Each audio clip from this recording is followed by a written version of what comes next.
सतगुरुदेव की जय। बंदी छोड़ कबीर साहिब जी की जय। बंदी छोड़ गरीबदास जी महाराज जी की जय। स्वामी रामदेवानंद जी गुरु महाराज जी की जय हो।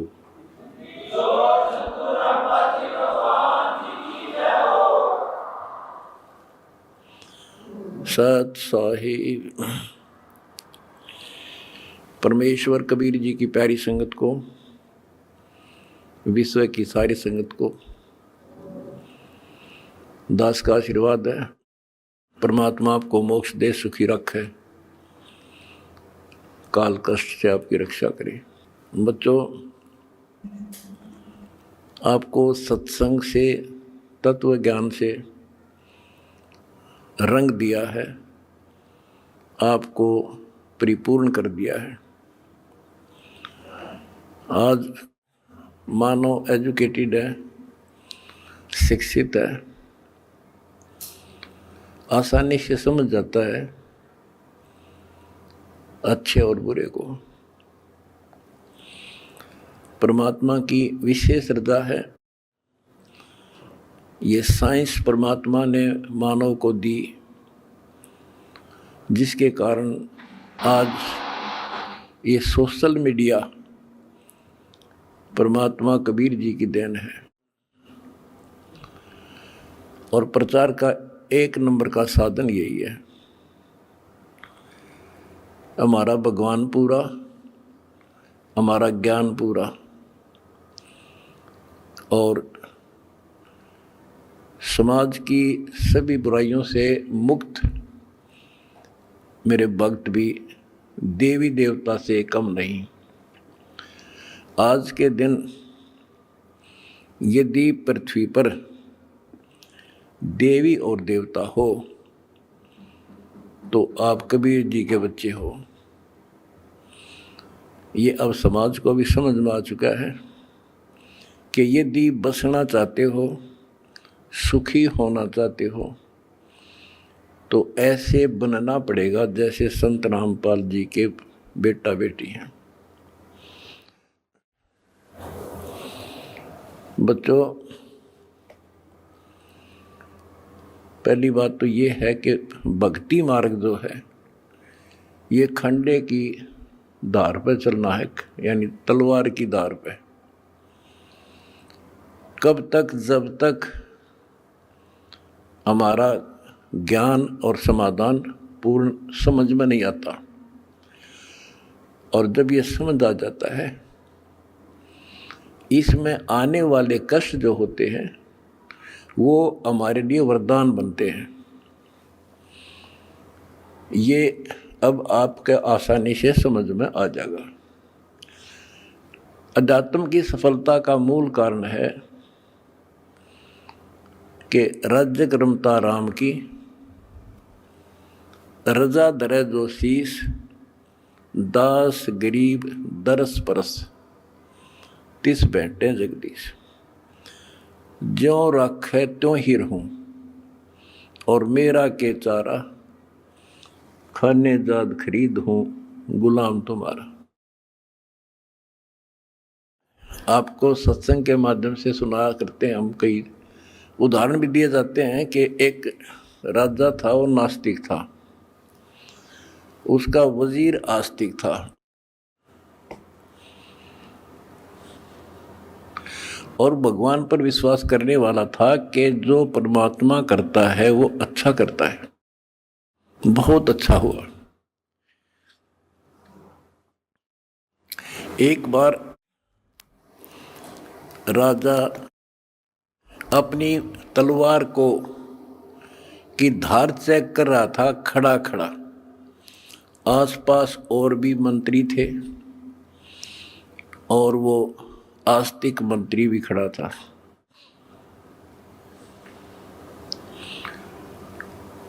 क्या होता है, बात करते करते राजा की उंगली कट गई, तलवार की धार के लाग के। दूसरे मंत्री कहने लगे, हे भगवान बड़ा बुरा हुआ, हे भगवान बहुत बुरा हुआ।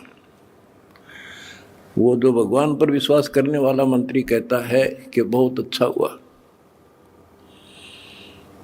वो दूसरे मंत्री, जो वो मंत्री था भगवान के डरने वाला विश्वासी, वो बहुत ही समर्पित था, राजा उसके ऊपर बहुत विश्वास करता था।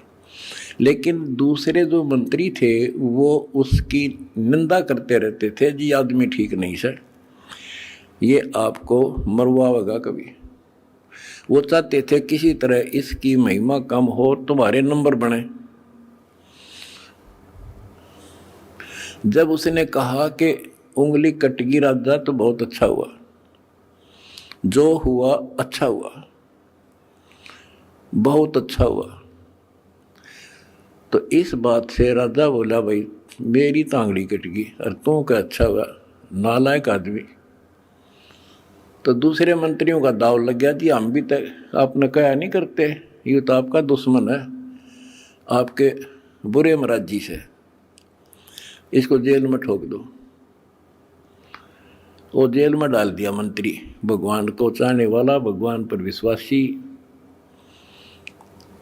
राजा की उंगली पट्टी पट्टी बंधाई, वो कट तो गई कति, लेकिन ठीक होगी, दर्द नहीं रहा। अब 3 उंगली रहेगी राजा का। अब राजाओं को तो यही होता बकवाद बाणी, जब ठीक हो गया बोला फिर चलो शिकार करने चलते हैं जंगल में। वो जो मंत्री था, जो चापलूस था, उसके स्थान पर महामंत्री बना दिया राजा और वो मंत्री, क्योंकि वो तो उसका चमचा था खास। राजा के 7 घोड़े गेल गेल भाग गया था, जिधर भी राजा जावे। वो दोनों मार्ग पे चढ़ गए, मार्ग भूल गए तो जंगल में गहरा चले गए। वहाँ कोई जंगली लोगों का बलि पर्व था, अपनी देवी को बलि चढ़ाना था, नर बलि, यानी आदमी को काट के उसको समर्पित करना था ताकि देवी खुश हो। वो जंगली लोगों ने दोनों घेर लिए, पकड़ लिए, पुरोहित के पास लाकर खड़े कर दिए। 2 मिल गए। पुरोहित बोला 2 और बढ़िया, दोनों को चढ़ा दो। पहले इनके अंग देखो, अंग भंग ना हो, कोई काना, कोई उंगली हाथ कटा हुआ ना हो। देखा जब चेकिंग हुई तब राजा की उंगली कट रही। पुरोहित को बताया गया जी एक तो ठीक ठाक है, एक की एक उंगली कटी हुई है। वो बोला भाई वो डिफेक्टिव है, ये नहीं चढ़ेगा, इसको छोड़ दो, और इसको ये ठीक है, फिट है। और दूसरा जो चापलूस था मंत्री, उस भगत की रोज निंदा कराया करता था, वो फंस गया और वो चढ़ा दिया बलि, राजा छोड़ दिया। अब राजा ने तो उस मंत्री की कोठरी का गबाट जाकर पीछा देखा, जिस जेल में रोक रखा था कोठरी में, उसको खुलवाया और उससे कौड़ियों मिला नो, अगवाई उस दिन आप ठीक को थे, अग बहुत अच्छा हुआ, जया मेरी उंगली ना कट्टी होती तो आज मेरी जान जानी थी। भाई मैंने आपको नाजायज तंग किया, माफ कर दे। बोला जी आप राजा, मैं मंत्री, मैं क्या माफ करूं, आप जो करो और कर लियो, पर एक बात बता, मेरी उंगली कट गई तो मेरे लिए तो अच्छा हुआ, पर आपको 6 महीने की जेल हुई, आपके लिए क्या अच्छा हुआ? मेरे लिए मेरी जान बच गई, क्योंकि मैं आपके साथ होता उस महामंत्री की जगह, आज मैं बलि चढ़ता। ये 6 महीना की जेल में मेरी मौत बच गई। तो बच्चों, परमात्मा जो करता है अच्छा करता है। इस 11 साल की तपस्या में क्या पता कौन सी करड़ाई टड़ी हो, और परमात्मा जो करता है वो अच्छा करता है। हमारे मन में कभी दोष से नहीं आया, ना सोचिए कि गलत हो सकता है। फिर विश्वास बिना भगवान नहीं मिलता। तो इसी प्रकार हमने परमात्मा के ऊपर समर्पित रहना होगा। क्या होता है, जैसे 9 नकली दुकान है और एक असली होती है। इंसान नकलियों पे घूम घूम के ठग के और सबको एक आंख से देखता है, सारे इसे हैं। तो इसी प्रकार आज संत मार्ग के अंदर संतों की जो कथनी और करनी है उसमें बहुत अंतर है। इस करके समाज ने ज़्यादा से ज़्यादा गणी नहीं तो 50% समाज रिजेक्ट कर चुका है साधु संतों को। अपने हिसाब से चाहे कोई पत्थर पूज रहा है, चाहे कोई तीर्थ जा रहा है, वो कर रहा है। इसका कारण क्या है कि हमें परमात्मा का ज्ञान नहीं हुआ और परमात्मा से मिलने वाला लाभ हमें प्राप्त नहीं हुआ। जो भी हमने साधनाएं की, परमात्मा को पाने के लिए राज त्याग दिए, घर छोड़ दिए, कठिन तपस्याएं की, लेकिन जो परमात्मा से अपेक्षित होता है वो मिल नहीं पाया। आखिर में इंसान नास्तिक हो गया, चोरी करके उस पूर्ति को पूरा करने लगा। रिश्वत लेकर न सोचा सेठ बनूं, कभी नहीं बन सकता, सपने में भी ना सोचना। ये कथाएं आपको बहुत सुना रखी हैं दास ने। और जब से दास इस मार्ग पर निकला, मेरे घर में क्या है कि कमी नहीं थी। यूँ है मेरा, यहीं हमारे खेत थे, यूँ है मेरा गांव है, सारा गांव गवाह है। हम सेठ नहीं थे तो घर में बढ़िया इज्जत से रोटी मेरे माता पिता भी खा रहे थे और दास को भी नौकरी बहुत अच्छी मिल गई थी। लेकिन जब पता चला कि ये ज्ञान की पूरे विश्व को जरूरत है,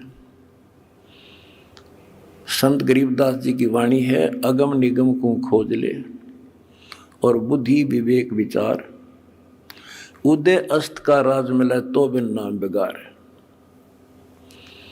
बताओ, यह छोटी बात नहीं है। भक्ति ना करने वाला तो सारी पृथ्वी का राजा बन जा, उसका भविष्य जीरो होता, जीरो। आज कोई भी आज किसी भी पद को प्राप्त है, कोई राजा बना है, मंत्री है, मुख्यमंत्री है, कोई अच्छी पोस्ट है, सेठ है, वो पिछले संस्कार से है। पिछले किसी जन्म में उन्हें अच्छे तप धर्म दान किए हुए हैं और अब वो टीटी भाग रहा है, लाट साहब बन रहा है, क्योंकि इस टाइम पर टूक मिल रहा है, समय पर सारी सुविधा प्राप्त है और वो ये सोचता है बस इतना ही काम है। ये अध्यात्म ज्ञान का टोटा है। उस अध्यात्म ज्ञान के टोटे को पूरा किया मैंने सभी ग्रंथों से, सभी महापुरुषों की वाणियों से एक कर दिया। अब देखो, हम देखते हैं भी एक इंसान सेठ है, एक IAS IPS MLA MP प्रधानमंत्री मुख्यमंत्री बने हैं और वो कति राम नाम न जानते नहीं, सारे दिन दारू पीना या मजाक करना और बकवाद करना, या अपनी अच्छे नेक व्यक्ति हैं तो अपना करके खाना रहना। और हम सोचते हैं कि ये भक्ति जो कर रहे हैं, वो ये सोचते हैं कि हम भक्ति कर रहे हैं और फिर भी कोई ना कोई कष्ट थोड़ा बहुत आ ही जाता है। और मेरे साथ वाला सारा दिन कोई राम नाम न जानता नहीं, कह ताश खेल है, कह दारू पीवे, ना अपनी धंधा करता है और बड़ा अफसर है, इसको कोई दिक्कत नहीं होती। तो ये ऐसे समझना होगा आपने, जैसे इन्वर्टर की बैटरी है, वो चार्ज कर दी और इन्वर्टर है नहीं, फिर हटा दिया, तो जब तक उसमें वो कैपेसिटी है उसकी, वो चलेगी और पंखे भी चलेंगे, कूलर भी चलेगा, लाइट भी जग रही होगी। और जिस समय वो बैटरी डिस्चार्ज हो जाएगी, सभी समाप्त हो जाएंगी, सब सुविधाएं खत्म। उसके बाद फिर क्या होगा, उसके ऊपर कैर टूटेगा और उस समय देर बहुत हो चुकी होगी। आज कोई राजा है, महाराजा है, और फिर मृत्यु के बाद कुत्ता बनेगा, गधा। ये संतों की वाणी है, कोई डूम बाट के गीत नहीं है, अध्यात्म ज्ञान है। फिर पीछे तू पसवा कीजे, गद्दा बैल बनाई, ये 56 भोग कहाँ मनगोरे, कि तक कुरली चलने जाए। एक थोड़ा सा दिमाग तक काम ले ले इंसान तो कलजा पाट जा। आज सारी सुविधाएं हैं, समय पर सब मिल रहा है, और मृत्यु के उपरांत क्या होगा, कुत्ता बनकर धक्के खागा। तो ये डर बनेगा गात में, जब बात बनी मेरा बना डर, ये ज्ञान होया। तो फिर बताया कि कोट जन्म तन भ्रमत हो गया, कुछ नहीं हाथ लगा रहे, और कुकर कुत्ता, शुक्र सुअर, खर गधा, और कौवा हंस बुगारे। तो ये छाती में लगने लगी ये बातें, भाई तो बहुत जुल्म हुआ। आज एक छोटी सी पोस्ट है जेई की, इस समय मैं अफलातून मान रहा हूँ अपने आप को। और अध्यात्म ज्ञान बताता है कि राजा भी रहे, देवता भी रहे, और मोक्ष नहीं हुआ। मोक्ष कैसे होगा, गीता अध्याय 4 श्लोक 34 में कहा कि अर्जुन, तो तत्व ज्ञान को जो भगवान स्वयं अपने मुख से बोलता है, गीता अध्याय 4 श्लोक 32 में बताया, तत्वदर्शी संतों से पूछ, और वो तत्वदर्शी संत तुझे वो ज्ञान कराएंगे, उनको दंडवत प्रणाम कर। यानी इतना कीमती है ये ज्ञान, उसी को बताया जाएगा जो कति समर्पित होगा। फिर लास्ट में बता दिया है कि गीता बोलने वाला कहता है कि अर्जुन 18वें अध्याय के 62वें श्लोक में, तू सर्वभाव से उस परमेश्वर की शरण में जा, उसकी कृपा से ही तू परम शांति को और सनातन परम धाम को प्राप्त होगा। एक तो इसी ये बात क्लियर हो जाती है कि गीता ज्ञानदाता से कोई और है परम शक्ति, जिसकी भक्ति से परम शांति होगी और सनातन परम धाम सतलोक प्राप्त होगा, सत्य स्थान। गीता अध्याय 15 श्लोक 4 में कहा है कि तत्व ज्ञान की प्राप्ति के पश्चात परमेश्वर के उस परम पद की खोज करनी चाहिए, जहां जाने के बाद साधक फिर लौटकर संसार में नहीं आते। तो उसके लिए हमने ये पाना है, उस परम पद को पाना है। कौन से परम पद को, जहां जाने के बाद फिर लौटकर नहीं आते, जहां परम शांति है, वो सनातन परम धाम है।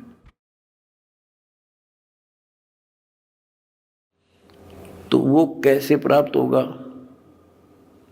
वो तो तत्वदर्शी संत बताओगा। वो गीता के अंदर वो ज्ञान पूरा नहीं है। अगर गीता जी में ज्ञान पूरा होता तो लिख देते वो एक चैप्टर और, कि उस चैप्टर में पढ़ ले जो मैं उस परम अक्षर ब्रह्म की प्राप्ति का जो ज्ञान है।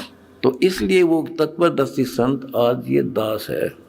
और मेरा निवेदन है सारी पृथ्वी के मानव से, दास ने एक पुस्तक लिखी है, 2-3 पुस्तकें हमारी मेन, एक तो ज्ञान गंगा है। इस ज्ञान गंगा को जो पढ़ लेगा जी ला के, उसकी 101 पीढ़ी पार हो जाएगी, 101 पीढ़ी।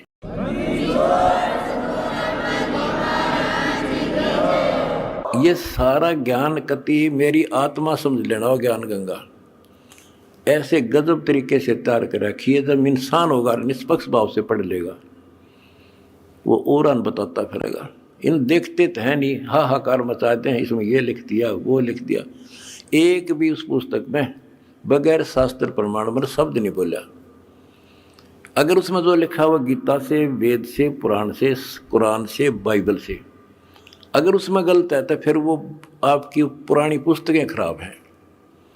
लेकिन पुस्तक गलत नहीं, हमारी बुद्धि खराब है, हम समझ नहीं पाए। दूसरी पुस्तक है जीने की राह। उस जीने की राह पुस्तक पढ़ के करोड़ों भक्त सुधर गए, बच्चे छोटे छोटे भी। वह ऐसी गजब समाज सुधार की पुस्तक है। आज ये लिव एंड रिलेशन का जो आग लाग रही है लव मैरिज की, इस पुस्तक को पढ़कर कोई ना तो लव मैरिज करेगा और ना ही लिव इन रिलेशनशिप में रहेगा, ना बुराई करेगा, ना समाज के अंदर एक देवता बनकर रहेगा। ऐसी गजब की पुस्तक है। और हम फ्री में देते हैं, कोई लालच नहीं। कोई मैंने सोचे भाई रामपाल अपने कोई लालच कर रहा होगा, ये समाज ने पता चल गया मैं लालची हूँ कि ना हूँ। मैं केवल परमार्थी हूँ और परमार्थ की ट्रेनिंग मैंने अपने बच्चों को दे रखी है। और ये कुर्बान है, इनको को दुखी दिखाई देगा, ये आप रोटी नहीं खाओगे उसको खिलाओगे। आज इनको ऐसा ज्ञान, ऐसा निर्बल कर दिया। और हमने भी ठान ली है, पहले तो भारत को विश्व सोने की चिड़िया बनावांगे। वो बनेगी कैसे?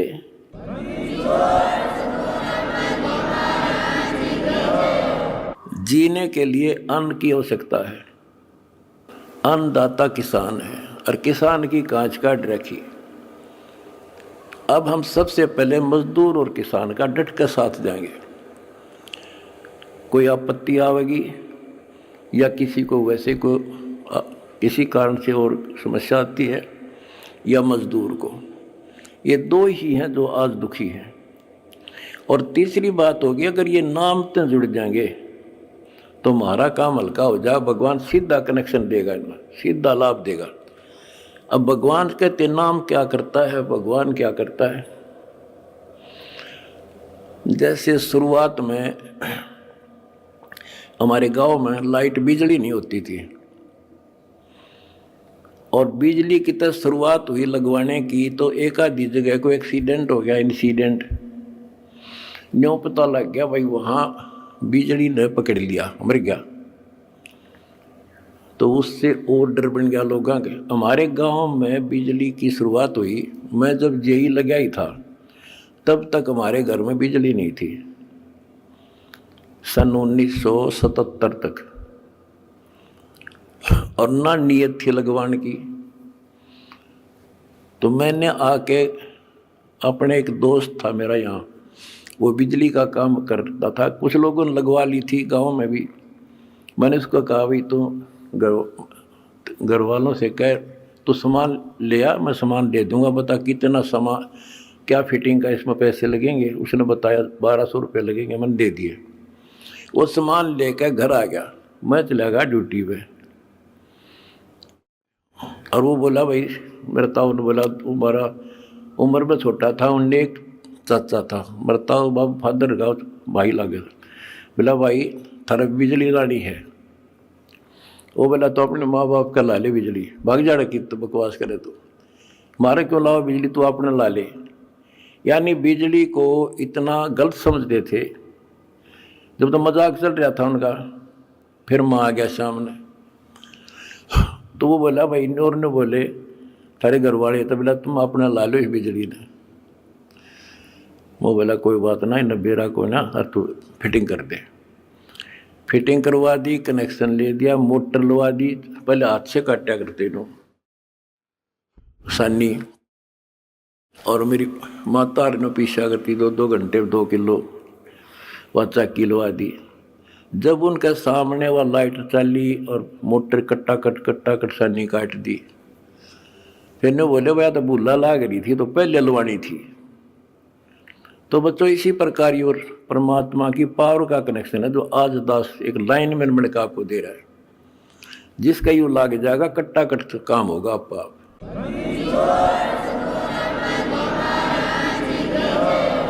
ये करोड़ों भक्तों ने कनेक्शन ले रखे हैं, सारे के ठाठ कर रखे हैं, सबके चेहरा पर रौनक, कोई टेंशन नहीं आ सकती। पर भगवान की भक्ति खा कर जैसे समस्या आती रही और धन का टोटा हो गया। तुमने इतना दान कर दिया कि आज देख कितने लाखों दुखियों का दुख दूर हो रहा है तुम्हारे दान से। और वह जब भगवान का जुड़ गया तो सीधा कनेक्शन उनसे भी हो जाए। भगवान को रिश्तेदार थोड़ा किसी का हो, तो सबको देगा, सबके साथ एक जैसा व्यवहार है। बिजली ने कोई लगवा लो अपने पावर को, फुल काम करेगी, पर उसकी मेंटेन, उसको सारी उसकी जो है मर्यादाओं का पालन करना होता है। गलती कर दी तो वह नष्ट भी कर देती है।